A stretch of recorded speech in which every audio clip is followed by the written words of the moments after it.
Star India वनमध्ये आपलं स्वागत आहे। पाहूया आजची प्रमुख माहिती। जामखेड तालुक्यातील नान्नज येथे विविध प्रलंबित नागरी प्रश्नांसाठी सुरू असलेल्या उपोषणाचा आज तिसरा दिवस आहे। काँग्रेसचे तालुकाध्यक्ष शहाजीराजे भोसले यांच्या नेतृत्वाखाली सुरू असलेल्या या आंदोलनाला ग्रामस्थ आणि व्यापाऱ्यांचा मोठा पाठिंबा मिळत आहे। उपोषणाला समर्थन देण्यासाठी आज नान्नजमध्ये कडकडीत गाव बंद पाळण्यात आला। व्यापाऱ्यांनी आपली दुकाने बंद ठेवून उपोषणस्थळी उपस्थिती दर्शवली। बसस्थानक, राष्ट्रीयकृत बँकेची शाखा, चांगले रस्ते, पिण्याचे पाणी, स्वच्छतागृहे आणि शेतकऱ्यांसाठी बंधारे या प्रमुख मागण्यांसाठी हे आंदोलन सुरू आहे। दरम्यान प्रशासनाकडून लेखी आश्वासन मिळाल्याशिवाय उपोषण मागे घेणार नसल्याची ठाम भूमिका शहाजीराजे भोसले यांनी घेतली आहे। आज एसटी महामंडळाचे अधिकारी उपोषणस्थळी पोहोचले, मात्र इतर संबंधित विभागांचे अधिकारी अनुपस्थित राहिल्याने ग्रामस्थांमध्ये नाराजी व्यक्त होत आहे। उद्या महिलांच्या वतीने कॅन्डल मार्च काढण्यात येणार असून मागण्यांवर ठोस निर्णय न झाल्यास जामखेड करमाळा मार्गावर रास्ता रोको आंदोलन करण्याचा इशाराही देण्यात आला आहे। नान्नजच्या विकासासाठी सुरू असलेल्या या आंदोलनाकडे आता संपूर्ण तालुक्याचे लक्ष लागले आहे। प्रतिनिधी नासिर पठाणसह पत्रकार सुदाम वराट, जामखेड। म्हणजे त्यांचं जे उपोषण चालू आहे ते योग्य मार्गाने आहे का नाही? योग्य मार्ग। तुम्ही खूप जुना काळ पाहिला की नान्नज नेहमी उपेक्षित राहिलेलं आहे, परंतु आज सुखसुविधासाठी शहाजीराजे भोसले हे उपोषणाला बसले आहे। कुठंतरी विकास कामे होणे गरजेचं आहे, तर त्या संदर्भात तुम्हाला काय वाटतं की नान्नजमध्ये काय काय व्हायला पाहिजे, काय काय नाही?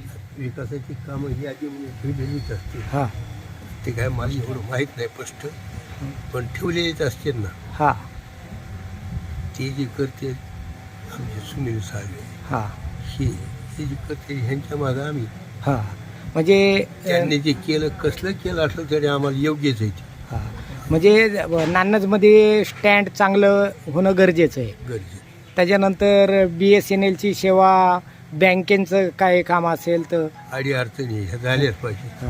काही विरोधक असं शहाजीराजे भोसले संदर्भात म्हणतात की ते स्वार्थासाठी उपोषणाला बसले, त्यांची दडपशाही आहे, त्यांची दंडुकीशाही आहे नान्नजमध्ये, तसं काय वाटतंय का? दंडशाही नाही राहिली, आता दडपशाही नाही राहिली। बारक्या पोरावर सुद्धा कळतंय वा हे चांगलं आहे किंवा हे वाईट आहे म्हणून असं कुणी सांगतं। बरं, यांनी जर वाईट केलं असतं तर काल येऊन गेली माणसं म्हणजे तुम्ही उठा, चुकीचं आहे सगळं। आणि ह्यांनी जर केलं खोटं नाटक तर ह्यांचं कोण तरी म्हणावं? म्हणजे विरोधक जे बोलते ते सगळे बिनबुडाचे आरोप आहेत। विरुद्ध आता बोलणारच, हां. त्यांच्या तोंडाला हात लावता येईल का? पण तुम्ही ज्येष्ठ म्हणून तुम्हाला काय वाटतं?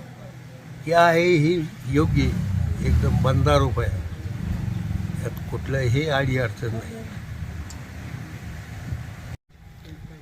नान्नजच्या खूप दिवसाच्या विविध प्रलंबित मागण्यांसाठी मी आणि ग्रामस्थ दिनांक 7/8/2026 पासून आमरण उपोषणासाठी या ठिकाणी बसलेलो आहोत। आज उपोषणाचा तिसरा दिवस आहे। प्रामुख्याने आमची पहिली मागणी अशी आहे की नान्नज हे ह्या पंचक्रोशीतील सर्वात मोठं बाजारपेठ आणि मोठं गाव आहे। तालुक्यामध्ये 2 नंबरचं नान्नज हे गाव आहे। नान्नज परिसरातून 20 ते 25 गावांचे रोजचा दळणवळणाचं ठिकाण नान्नज हे गाव आहे आणि त्यामुळं या नान्नज या ठिकाणी सुसज्ज असं बसस्थानक व्हावं ही प्रमुख आमची मागणी आहे। तसेच श्री नंदादेवी विद्यालयातील 400 ते 500 मुली या ठिकाणी बसचा प्रवास करतात। इथं मुली जर 1-1.5 तास थांबल्या एसटीची वाट बघत, तर या ठिकाणी कुठलीही मुलींना बसायची किंवा स्वच्छगृहाची सुविधा नाही। त्यामुळं या ठिकाणी सुसज्ज असं बसस्थानक झालं पाहिजे। दुसरी गोष्ट, हे नान्नज या ठिकाणी खूप मोठी बाजारपेठ आहे आणि या ठिकाणी कुठलीही राष्ट्रीयकृत बँक नाही। खूप दिवसापासूनची आमची मागणी आहे, लोकप्रतिनिधींना आम्ही प्रत्येक कार्यक्रमात ती मागणी करतो, परंतु आत्तापर्यंत कोणाचाच प्रतिसाद मिळाला नाही। म्हणून आज उपोषण सुरू करत असताना या ठिकाणी मोठी अशी राष्ट्रीयकृत बँक झाली पाहिजे, जेणेकरून इथल्या बेरोजगारांना, व्यापारी वर्गाला आणि सुशिक्षित बेकारांना त्याचा फायदा होईल। तसेच शेतकऱ्याच्या मागण्या ज्या असतात की जे शासनाच्या वेगवेगळ्या योजना त्याचाही लाभ शेतकऱ्याला होईल, अशा मागण्या व इतर बांधारे रस्त्याच्या मागण्या घेऊन आम्ही या ठिकाणी उपोषणाला बसलो आहोत. तिसरा दिवस आहे, परंतु प्रशासनाने कुठलीही दखल घेतली नाही. एस.टी. महामंडळाचे काही आगार प्रमुख आले व त्यांनी वाढीव जागा आम्हाला दे, आम्ही प्रयत्न करतो असं तोंडी सांगून गेले, परंतु आम्हाला लेखी आश्वासन असल्याशिवाय आम्ही उपोषण मागे घेणार नाही. आम्ही आमच्या मुद्द्यावर ठाम आहोत. बरं, आपण गेल्या 2 दिवसापासून उपोषणाला, तर एस.टी. महामंडळाने आपल्याला लेखी स्वरूपात किंवा तोंडी स्वरूपात काय आश्वासन दिले? लेखी स्वरूपात त्यांनी आश्वासन दिलं की संबंधित जागा कमी पडते, आणखी वाढीव जागा द्या.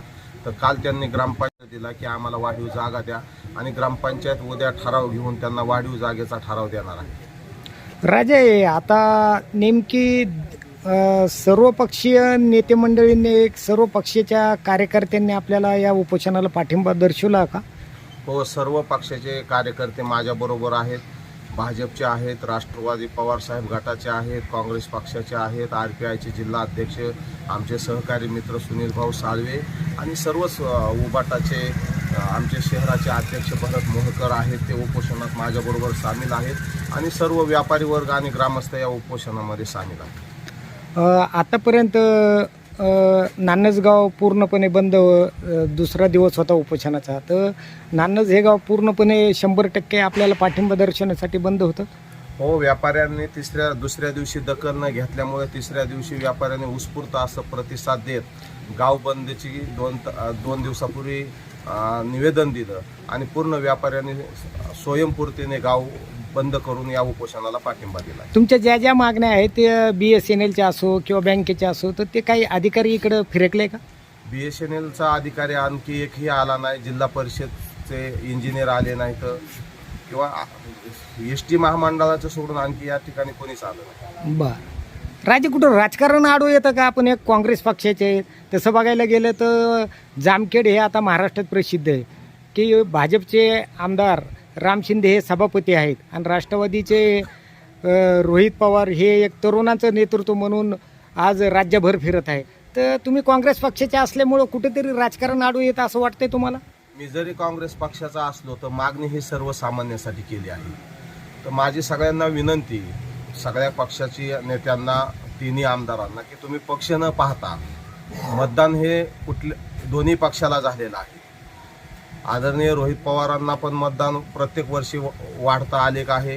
राम शिंदे साहेबांना पण या गावातून भरपूर मतदान होतं आणि ह्या सुविधा हे सगळ्या जनतेसाठी, कुठल्या पक्षासाठी नाही. त्याच्यामुळं माझी सर्व पक्षातील नेत्यांना विनंती आहे की आपण जनतेकडे पाहून, जनतेच्या हिताच्या मागण्या पाहून त्या आंदोलनाकडे कुठला पक्ष आंदोलन करतो हे न पाहता सर्वसामान्यांसाठी हे आंदोलन आहे, सर्वसामान्यांसाठी उपोषण आहे, सर्वसामान्यांसाठी हे प्रश्न मार्गी लावत अशी मी विनंती करतोय. काही जण विरोधक तुमच्याबद्दल म्हणतात की तुम्ही स्वार्थापोटी उपोषण करतात, तुमची नान्नज शहरामध्ये दडपशाही आहे, धाक आहे, तर असे तुमच्यावर जे आरोप केले जातात त्याबद्दल काय वाटतं? या आरोपावर आमचे कार्यकर्ते बोलले, त्याच्यावर मला काय जास्त बोलायचं नाही. हे राजकीय कुठल्या पक्षाच्या विरोधात नाही. राजकीय पक्षाच्या विरोधात जर हे आंदोलन असतं तर त्याला म्हणता आलं असतं की त्याच्यावर टीका करता आली असती. सर्वसामान्यांचे प्रश्न घेऊन मी इथं बसलेलो आहे, त्याच्यामुळे जे बोलतायत त्याच्यात काही तथ्य नाही. बरं, याआधी कुठं पाठपुरावाच्या संदर्भात तुम्ही ह्या कागदपत्र केली किंवा कुणाच्या, तुम्ही एक काँग्रेस पक्षाचे नेते आहात, तर त्या संदर्भात भेटीगाठी घेऊन कुठं चर्चा संदर्भात केली का? 5-6 वर्षापूर्वी ग्रामपंचायतवर आमच्याला पाठपुरावा केल्यानंतर त्याला 30 लाख रुपये त्याच्यावर निधी टाकण्यात आला, पण तो निधी पुरेसा नसल्यामुळं आदरणीय राम शिंदे साहेब मंत्री असताना त्यांनी 30 लाख रुपये निधी टाकला होता, परंतु त्या निधीमध्ये ST स्टँड सुसज्ज होत नव्हतं, त्याच्यामुळं तो निधी लॅप्स झाला, त्यावेळेस काम झालं नाही. आम्ही पाठपुरावा केल्यामुळेच ते निधी टाकला गेला होता. बरं, आता पुढची राजकीय उपोषणाची तुमची, म्हणजे समजा तुम्ही एक सर्वसामान्यांच्या प्रश्नांसाठी उपोषणाला बसलेले आहेत, आज 3रा दिवस आहे, तर उपोषणाची पुढची दिशा काय राहील?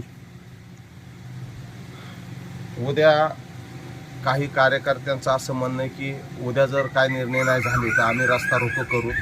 त्याच्यानंतर महिला वर्गांचा खूप मोठा मूलभूत प्रश्न आहे, बसस्थानक मुलींचा आहे. त्याच्यामुळं महिला वर्गात अशी चर्चा आहे की आम्हाला उत्स्फूर्तपणे कॅन्डल मोर्चा काढून आम्ही या उपोषणाला पाठिंबा देणार आहे. ते मला वाटतं उद्या संध्याकाळी महिलांचा भव्य असा मोर्चा निघन, स्कॅन्डल मोर्चा निघन, मूक मोर्चा निघन. त्याच्यामध्ये काय घोषणा भाषणे वगैरे काय होणार नाही, पण उत्स्फूर्तपणे या परिसरातील महिला हा स्कॅन्डल मोर्चा उद्या काढणार आहे. आमच्या यूट्यूब चॅनलला नक्की सबस्क्राईब करा. पाहत रहा स्टार इंडिया. फेसबुक आणि इंस्टाग्राम स्टार इंडिया 1ला फॉलो करा. पाहिल्याबद्दल धन्यवाद.